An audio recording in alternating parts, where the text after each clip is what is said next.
טוב, אנחנו נתחיל. אני נמצאת עכשיו בשדה תעופה, ונראה כמה נצליח לפני שנצטרך לעלות על הטיסה, ללמוד את הפרשה. Let's begin again. We have very short time. I'm here at the airport. I'm on my way flying back to Israel, and maybe we can we'll see how long we have before I have to get onto the plane. So the beginning of this week's portion, it's parshat Mishpatim, and it begins with, these are the laws that you shall set before them. When it says ve'elah mishpatim, it implies that just the same as the laws that were in the Ten Commandments that we received from Mount Sinai, this is a continuation of what is written before. Ve'eleh, it's like a vava chibur. It connects it to what we learned before. Now, since the majority of laws in this parsha are logical laws, the Torah wants to emphasize that these two are divinely ordained. They're given from God. Even though you can understand it logically, but we do it because Hashem told us to. This parsha deals primarily with the laws of damages, monetary matters, and with other issues governing interpersonal relationships. When it says Mishpatim, laws, and it doesn't say Chukim or Ladies and Eidot. gentlemen, this is Arkia Airlines. We are inviting business class passenger, inviting all business class passenger for boarding. This is the last announcement for business class passenger.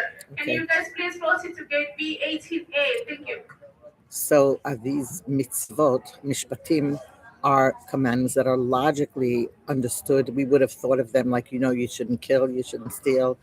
And like we said, we do them only because the Torah commands us to, because if we put in our own idea, if we do it just because we think it's logical, then everybody could change the laws. They should think, well, maybe this person could be a mitzvah to kill him, or to steal from him to give to somebody poor.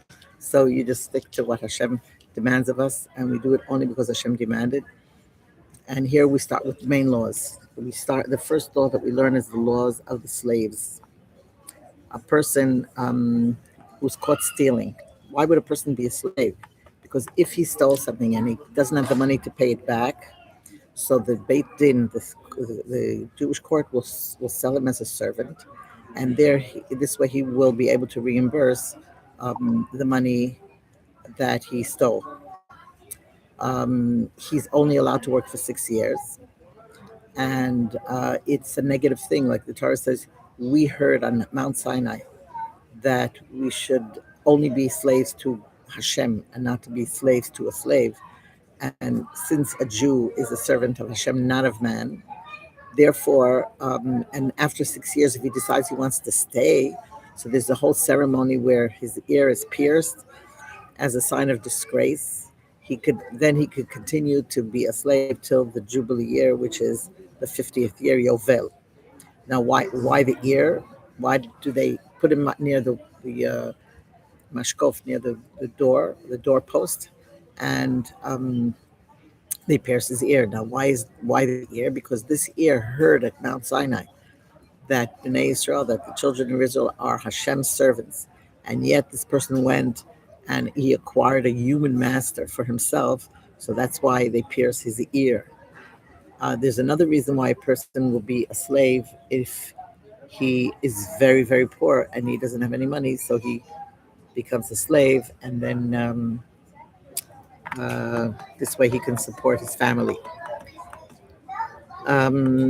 Okay, so let's continue. Now, the question that we ask is, why does the parsha begin with the laws of how the Hebrew slave is, about a Hebrew slave and how he should be treated? So, and the fact that he has to be set free on the 7th year, and the reason he's set free in the 7th year is because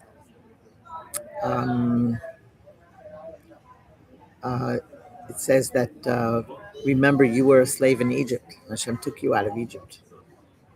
So you should remember, and that Hashem saved you. And therefore, he tells us. This is Arkia Airlines IZ992. We are inviting all remaining passengers for boarding. We are inviting all remaining passengers just like for the boarding. seventh Can you please year proceed to gate B18A? is Thank when you. the Hebrew the Hebrew slave goes free, and the time cycles are ordained as cycles of 7 to refer to the 7-day cycle of creation. So that's why it's fitting that this mitzvah should come first in our parsha. That's what Nachmanides says. A father is permitted to sell his daughter, a young girl, a minor, as a maidservant, but she goes free after 6 years, or if she becomes 12, if she's bas mitzvah. Um, okay, let's see what else. Now, if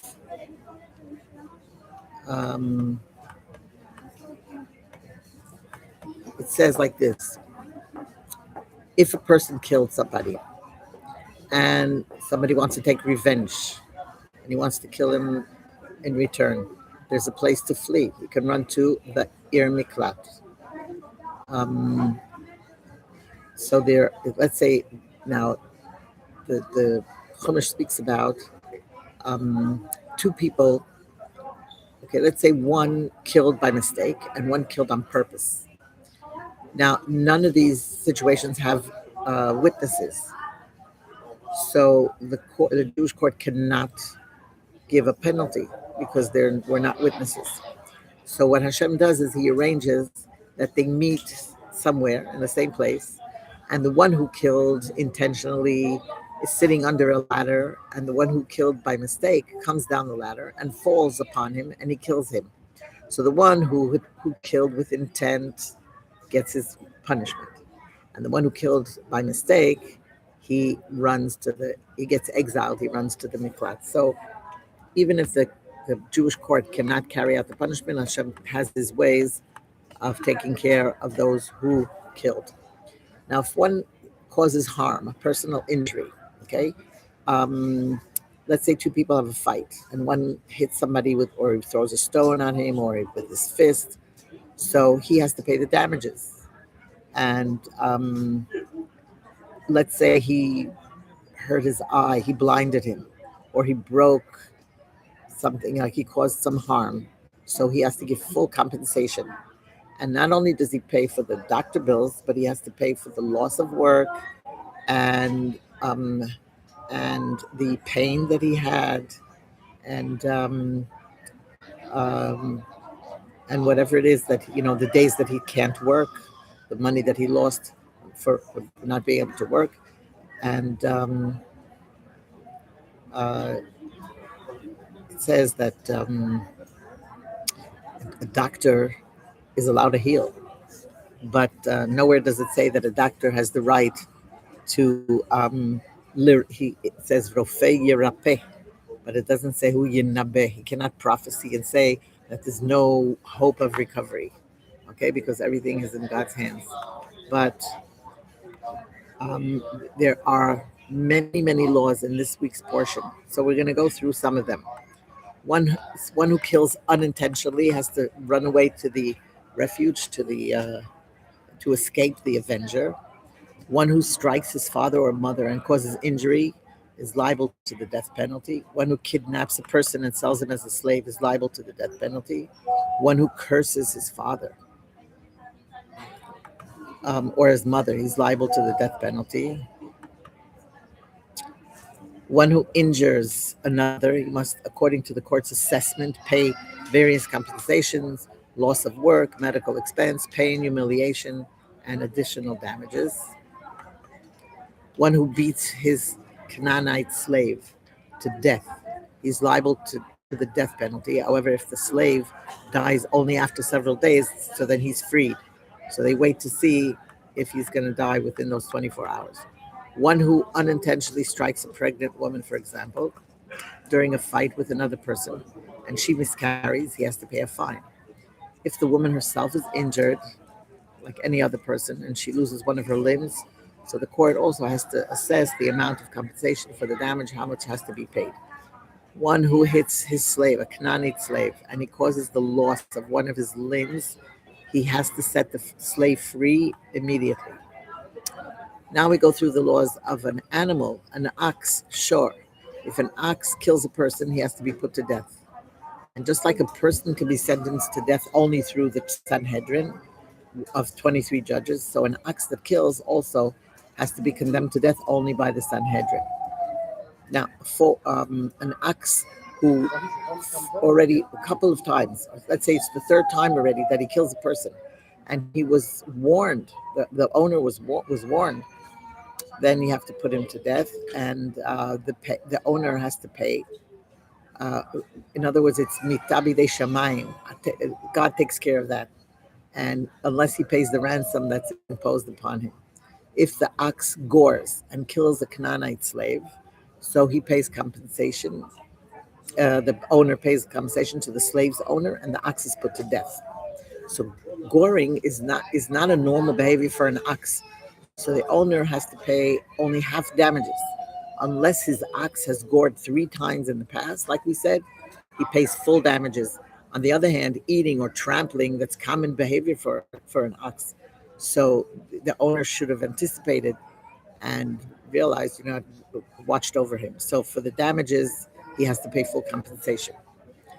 Um, Now let's talk about monetary damages. One who digs a pit in a public domain and an ox or a donkey falls into the pit and is injured, he has to pay the owner for the damage. If the person's ox gores and kills another person's ox, the owner of the damaging ox has to pay half the damage. If the ox is forewarned, like we said, that he gored before and he caused damage, and this is the third time, then he has to pay full damage. One who steals an ox and slaughters or sells it so that he can no longer return the stolen animal itself has to pay 5 times its value. But if it's a sheep or a goat, he pays only 4 times. And the reason is because a sheep or a goat, he has to carry it in the street, and that's pretty embarrassing. So he only pays 4 times. But an ox is a bigger animal. He's not going to carry it, so he pays 5 times. One who kills a thief caught in the act out of fear for his life is not subject to the law of murder, because it says if somebody comes to kill you, then you can kill him, and you have no idea if he's going to shoot you, if he's going to stab you. So he's coming to steal. You're afraid he might, and there's a chance that you catch him and he's going to kill you. Then you can hashkem lehargo, you can kill him first. In every case of theft, the thief has to pay double the value of what was stolen. Has to give back double. If somebody lets his herd graze in another person's field, he has to pay full compensation for the damage. One who kindles a fire, even in his own property, and it spreads and it causes a damage to somebody else, he has to pay for the damage. And here we have to watch, even though you're just doing a barbecue, you're in your own yard, you have to be careful, and you have to watch over your fire and make sure you don't harm anybody else.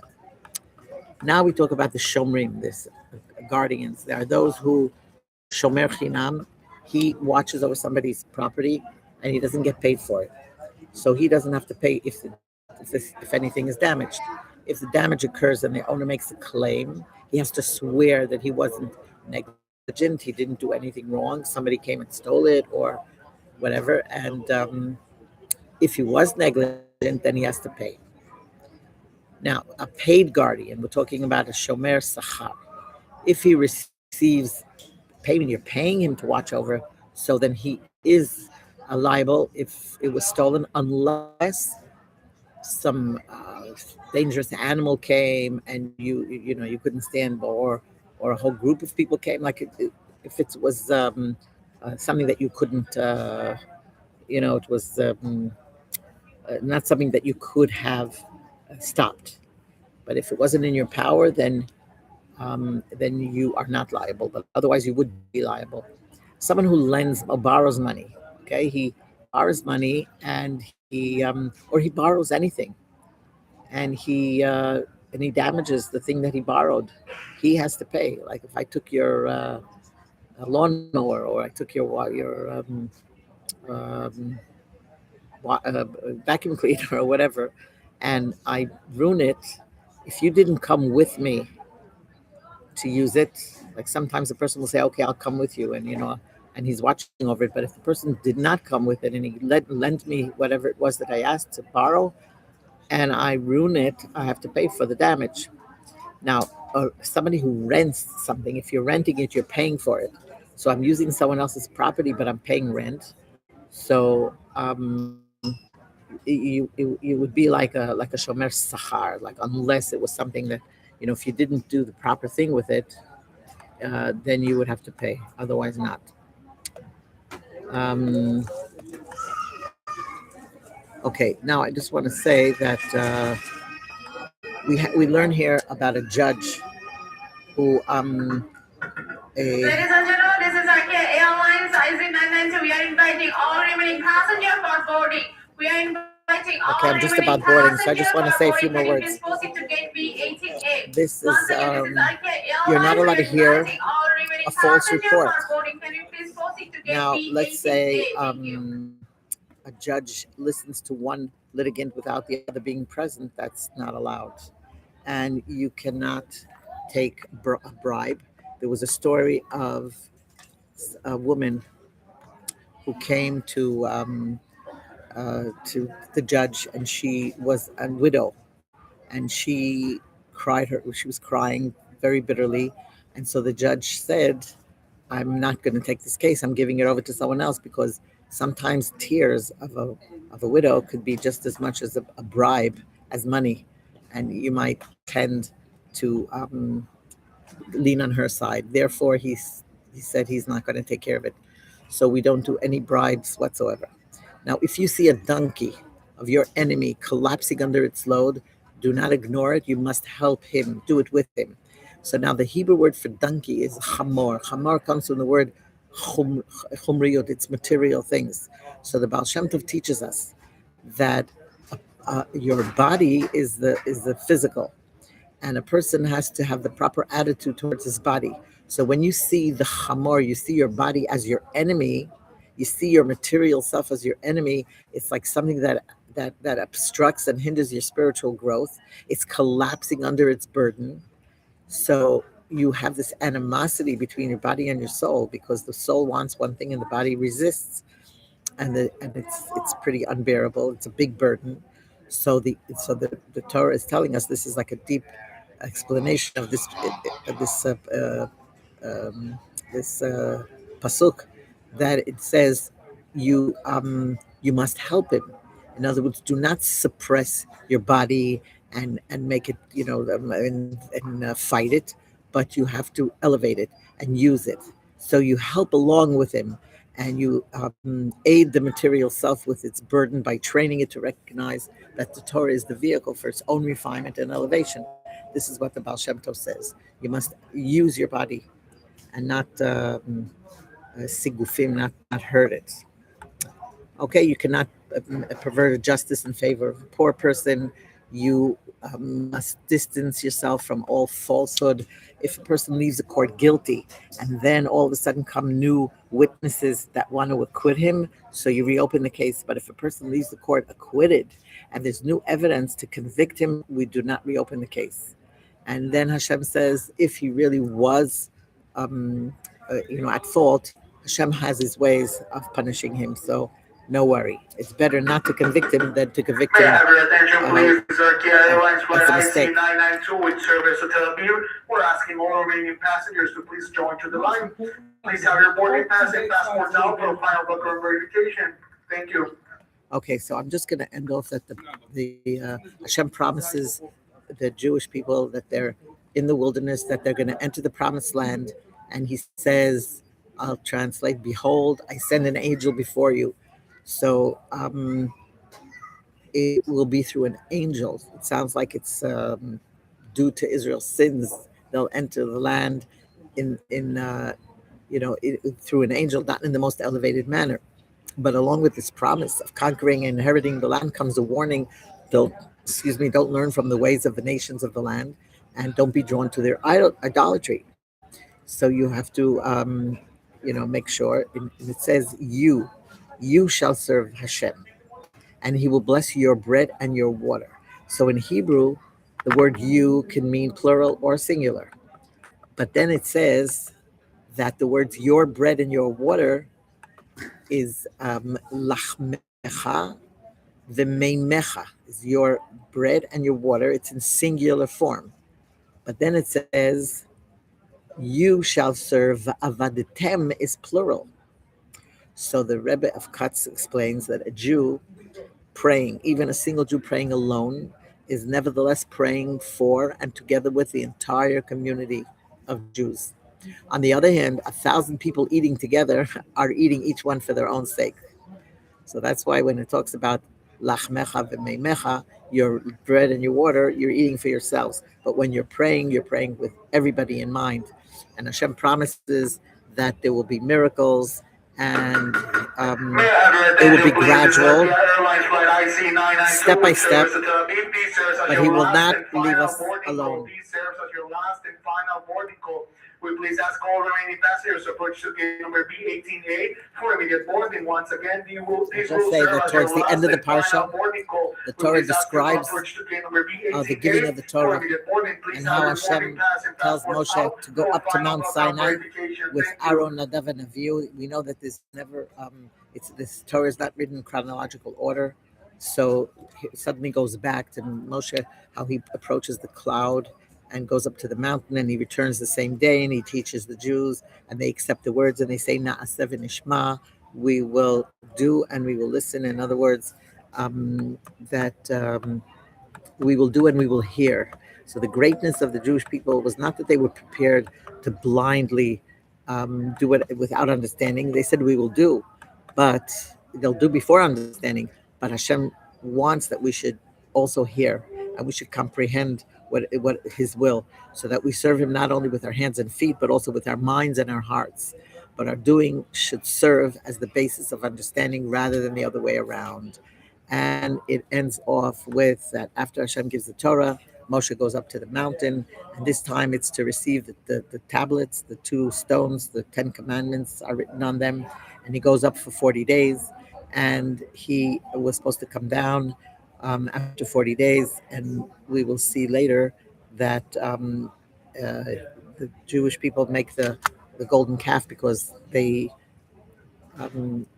counted wrong. They thought he was supposed to come down on the 40th day, but and we'll learn that in next week.